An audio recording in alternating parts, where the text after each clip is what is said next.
Hey, good morning. I'm actually supposed to be doing housework right now, so I thought instead what I'd do is continue my videos on my guitar buying journey and my guitar modding journey. My last video was about where it all started, and it was a late 90s Stratocaster or Squire Strat, which I painted Spider-Man on. And if you want to see that, that's in one of the corners up there. And basically that's what it was. I was a kid, I was living in a dump, and I liked to take things apart. So I took the guitar apart, figured out how it worked, put it back together, but because I didn't know what I was doing, I made all these modifications to it, which look goofy, but they work. And yeah, I'm really proud of that guitar. I like that guitar a lot. Many years later, like 20 years later, and after owning a lot of guitars by that point, I saw a guitar that I wanted on Facebook Marketplace. I never used Facebook Marketplace, ever. But it was a Google search and it went to that page. And it was for a 2000, I think it's a 2008 SpongeBob guitar, which I've wanted for so long. But I wanted to buy it as a project guitar. I didn't want it as it was. I wanted to buy it and then mod it. Because in my mind, it was like a really cool G&L Rampage, like Alice in Chains, Jerry Cantrell G&L Rampage, but with just SpongeBob on it, and it looked really cool. So I messaged the guy. I was like, "Is this still available?" "Yes," he says. And then I said, "How much do you want for it?" And he says, "How much are you offering?" Wasn't expecting that. So I went, 30 quid. And he went, "Okay." But then a while later, I did that thing where you're like, I wonder if there's anything else on there. Which was a mistake. And since then, I've been on there a couple of times and found a couple of guitars I really like. So I did that thing where I went on there and I saw a Les Paul. Now, I said this in my last video. I think the Strat is maybe the most perfect and the most perfectly ergonomic thing ever made. Not guitar, thing ever made.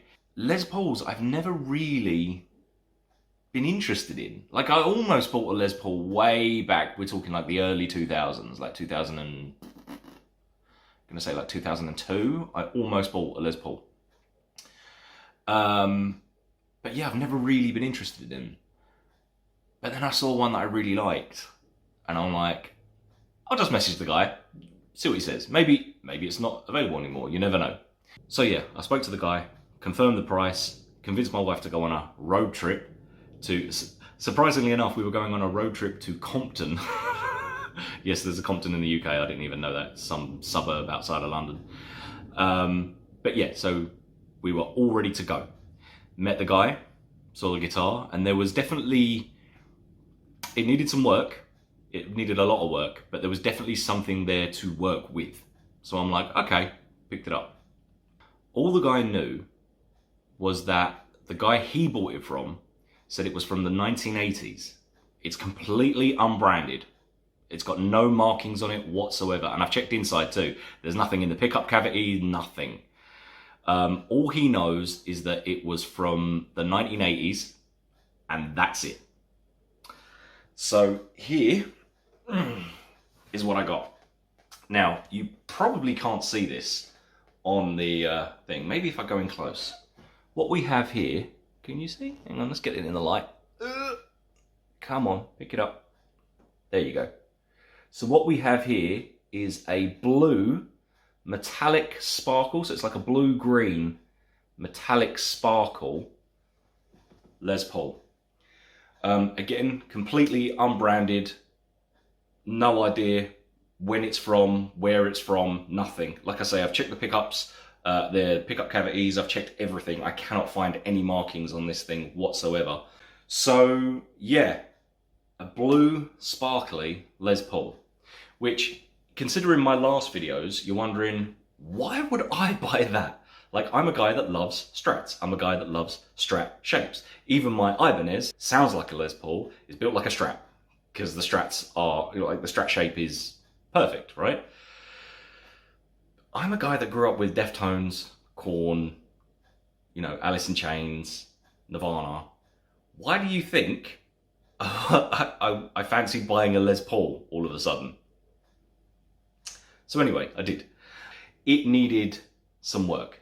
Like all of the gold that you see here, short of these. So other than these, which the only replacement that the guy I bought it off made was these knobs. That was it. That's the only thing on this guitar he replaced. Everything else was corroded, like, and completely worn out. Like the pickups covers, the pickup mount rings, the pickup selector, the tailpiece, the tailpiece and the bridge, completely corroded. The gold plate had flaked off. Everything, it was just tarnished and corroded, basically. So anything on this guitar that isn't blue and isn't these 4 knobs, I've replaced. The nut I've replaced as well. It didn't have at least I don't think it had. It might have had a truss rod cover, but if it did, it was black plastic. So I changed that as well. And I'll get to this bit in a minute, up here. But yeah, it needed some work. It also had a few dings and scratches in it as well, which again, if you've seen my last video, I actually got some blue sparkle nail polish, which actually, I mean, that's not bad. Like, that's actually pretty good. The reason I'm holding it up and going, ooh, and being shocked is because I never used it. I said it in my last video, like, I don't believe in hiding your scars. So it's got some dings, it's got some scratches, purely cosmetic, doesn't affect it at all. It hasn't had a neck break, which, you know, at least that's one up on an actual Gibson. The neck has never been repaired. It looked great. The only thing that I wasn't sure about is the camber of the headstock. Now, the neck itself is straight, but for whatever reason, the headstock has got a pretty severe camber to it. Like, it is, I don't know if you can see, no, that's never gonna show. But if I hold the guitar flat, you can see the headstock is tilted. Like, it is very, very, very tilted to one side. And I'm not about to fix that. Because A, I could figure it out, but I'm not gonna. And B, it plays fine. The only issue I've got with this guitar is it doesn't hold its tune very well. Maybe that's got something to do with the camber, I don't know. But getting it in tune, not a problem. Intonating it, not a problem. Keeping it in tune, I've had other guitars that are worse than this for staying in tune. So when I asked why are you selling it, because that's always a good question, right? Why are you selling it? Why is it that cheap? He said that he didn't need it anymore because he was into metal and pointy guitars. And he had a lot of Jacksons and whatnot. And looking at this guitar, I can tell that it wasn't, like, he was letting it go, but at one point he did love this guitar. So the first thing it had a sticker right here, or not a sticker, but like a transfer right here with the Star Wars Rebel insignia. So I'm like, oh cool. So at one point he loved this guitar enough to do that. The other thing it had was that it had, again with transfers, it had across the top Zelda, and it was in cat shape. So it said Zelda and it had little cats on it. And it had written all down there, again in like a sort of like a silk transfer. So I don't know whether he named it after his cat or because of his cat or whatever, but he loved this guitar and a cat called Zelda enough to do some cosmetic mods to it, which I like. Again, every guitar holds a story. What I didn't want to do was for that story to get lost in time. On the back, I needed a cat and I needed Zelda, or the name Zelda, to be on there somewhere. So how do you incorporate a cat and Zelda on there so that story doesn't get lost from this guitar? And what I came up with was a sleeping cat, because then it will have Z's above its head. So you've got a sleeping cat in there, and what that is, that's engraved into the back plate. So I've engraved it, and then I used the acrylic gold paint in the engraving, and then just covered it in a acrylic top coat. So we've got Zelda on the back there. And as far as the Rebel insignia there, what I thought I'd do was actually call the guitar Rebel. Can you see that? There you go. So I'd literally just scratched that into a gold truss rod cover. So this guitar is called Rebel, and Zelda's obviously on the back. As far as the hardware goes, now that was the biggest issue, the hardware. Like I said, the pickups were corroded, like literally corroded. All the gold plate had flaked off, especially on the tailpiece and the bridge, because obviously like the salt and sweat from your hand. This is how I knew the guitar was old. Like from the 1980s, maybe not, but I knew it was old because of just the level of corrosion. Like I've had my Ibanez since like 2004, and it's corroded a lot, but it was nowhere near this. Like short of it being dipped in the sea, there's no way that guitar was younger than my one. So the hardware had to go. Plus also the bridge pickup, even though it was outputting, I ran a multimeter on it and it was fine, but it wasn't what I wanted it for. I wanted this to be my Adam Jones guitar. This is my drop D guitar. So because of that, I needed a high output pickup in it. So I went to the company that I always go to, Warman Pickups. Like Warman Pickups, I actually contacted Warman Pickups a while ago and said, do you guys sell merch? Like, do you guys sell t-shirts? Because I'm a t-shirt guy. Like, I like wearing and showing people what I like. And I would like a Warman t-shirt. Do you guys sell them? And the company, or one of the, I guess, owners of the company, since their surname was Warman, got back to me and said, no, we don't, but we'll let you know when we do. If you're watching, guys, I really want a Warman t-shirt because I love your pickups. Your pickups are amazing. I tell anyone who's interested, anyone who will listen, and even people who are not interested and aren't listening, I tell them about your pickups. They're so good. I have put, in this bridge position, I've put a Warman Destroyer. Now, that is a high gain pickup. And it's really, really good because Adam Jones likes to do a lot of pinched harmonics. So I needed something that could really, really give it that oomph that it needed. So the pinched harmonic would really cut through. So I went for a Warman Destroyer. Amazing pickup. The neck pickup was fine. I actually really like it. I don't play like solos. I don't play like leads or anything like that. But I like neck pickups for really nice, warm, clean stuff. And that does exactly what I like. That does exactly what I like. It's really, really nice. Again, don't know what pickup it is. It's completely unmarked. It's completely unbranded. I don't know if it was changed from the 1980s. I don't know if it's new. I don't know. So that was the first thing I did. I put a Warman Destroyer in there. Absolutely sounds like Adam Jones. with the Tantrum, the settings that I've got on the Tantrum, the settings that I've got on the EQ, boost pedal, it sounds like an Adam Jones Les Paul.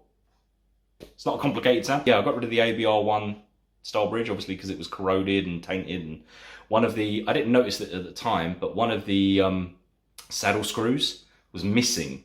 So it needed a new bridge anyway. That was, if I'm changing one thing, I might as well change all of it, right? So it's got a roller bridge on there now, new tailpiece. The pickup covers, I actually designed the pickup covers before I found the mounting rings. But again, because this guitar was going to be called Rebel, I wanted like a Memphis, like, you know what I mean? Like a Memphis kind of Johnny Cash kind of vibe. So with the pickup covers, I kind of designed this sort of like geometric pattern into the pickup cover and then put my thumb inside the pickup cover and just pushed it enough where it would break or it would bend and move on those engrave markers. The mounting rings I found on probably eBay, and coincidentally I thought they look really cool, and that kind of matches the design I had. Both of those things, like, we're not talking a lot of money, we're talking a couple of quid each. Like, I think the pickup covers cost, I think it was a £5 for the neck and the bridge. The mounting rings, probably about £4. I mean, that looks pretty good. And again, it was low effort. It was just me and a file, my thumbs, just to get that sort of like broken mirror effect. You can see it on the bridge pickup there. You can see like the broken mirror effect. It's really, really cool. The mounting rings didn't actually fit. Mostly the bridge, but also a little bit of the neck. The mounting rings needed to be bent and filed slightly. Not only that, the mounting screws weren't in the same position. We're talking like 1/2 mil on both. So they were 1/2 mil too narrow. So they needed to go in. Now, if you drill into a hole that's already drilled and we're talking like 1/2 mil, all you're gonna do is tear out the wood into the void. So what I did was I got, we have little, you know, Q-tips for your ears, like cotton wool buds. We have those, but the sticks are made of bamboo. So what I did was I got a little bit of super glue, put it on there, hammered those in, cut them, filed them down, sanded them down, screwed in, because again, we're only talking 1/2 mil, now they fit. So modified the mounting rings, because I really wanted these mounting rings. I didn't want plastic mounting rings. I wanted like that sort of like Memphis, you know, kind of flavor to it. So that was that. And then obviously, again, couple of quid, eBay, just a 3-way pickup selector. No problem. The wiring inside, again, just threw it out. I can now wire guitars really well, it turns out. So I did what I always do, took the back plate off. The cavity inside, I like to sand it down. So I sand down the cavity inside, get off all the lumps and bumps. Then I cover it in copper tape. So it's completely shielded. All of the knob cavity up here and the switch cavity, all completely shielded. The pickup cavities as well, completely shielded. So once I had done that, I then rewired it myself using my own like pickup wiring and everything. So everything inside this guitar too, brand new, except for obviously the bridge pickup. But then even then it's got a new pickup cover. Coming down to the headstock, there was nothing on the headstock. Like the headstock was completely blank. And I'm like, I have a little bit of that mother of pearl acrylic, or the mother of pearl styled acrylic from the SpongeBob guitar. I wonder if I can cut an inlay into the headstock. Like most times you would like cut it and then paint it. But can I cut into an already painted and already finished, like a 40-year-old possibly guitar? Like the audacity of someone to say, I know Gibson have got that really iconic design, but what kind of pretentious arsehole would think that they can design a better headstock logo than Gibson? So anyway, I designed a better headstock logo than Gibson. So that's literally a design I came up with really quickly on the fly, a bit like the pickup covers. I'm like, yep, I've got this design in my head, I'm just gonna put it down, just basically cut and into, it's not on top, it's actually flush. So it's actually in there. I think from a distance, it looks fine. So yeah, that's the kind of like little design that I put into it. That was like my little touch. Again, bone nut. So we've got another piece of bone on here. And that is pretty much all the mods. That's pretty much it. Yeah, I really, really like this thing. And again, it's an 80 quid guitar. Right? It was never gonna be competing with even an Epiphone. Like it's never gonna do that. But I mean, look at it. Look at it. That is an 80 quid guitar and it is pretty. It is blue sparkle. It is so, so pretty. Yeah, so this was the second guitar that I picked up on Facebook Marketplace. Not the last. Also, I've actually been trying to sell guitars and sell equipment on Facebook as well, because I wanted both sides of the equation. It's been a trip. So yeah, I'm gonna very quickly hook this thing up to the amp and I'll give you a very quick tone check. I'll just do some clean tones on the bridge, clean tones on the neck, and then a couple of little distorted tones so you can kind of hear like that kind of Adam Jones flavor.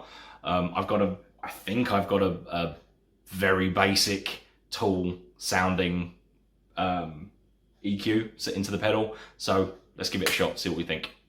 Okay, first things first, let's just hear what the clean bridge sounds like.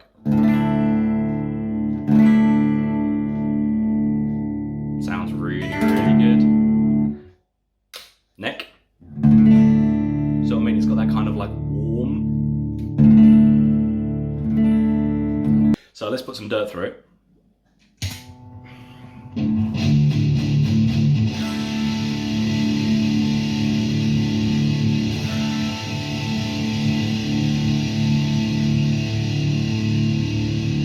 Sustains pretty well.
So yeah, that is the £80 bootleg Rebel. I'm really, really, really happy with it. Like I say, it doesn't stay in tune very well, but it sounds great. It's got high gain pickups. It does the Adam Jones sound really well, and I love it. I mean, look at this thing. It is so pretty. Like, the camera's not doing it justice, but the metallic sparkle is really, really pretty. It's dulled over the years, but, or I imagine it's dulled over the years, but it's still really, really pretty. So yeah, that is my tool guitar. All right, in the next one, I'll show you what I got after this from another London suburb. And boy, yeah. Bit of a story behind that one. All right, cool. See you in the next one. Peace.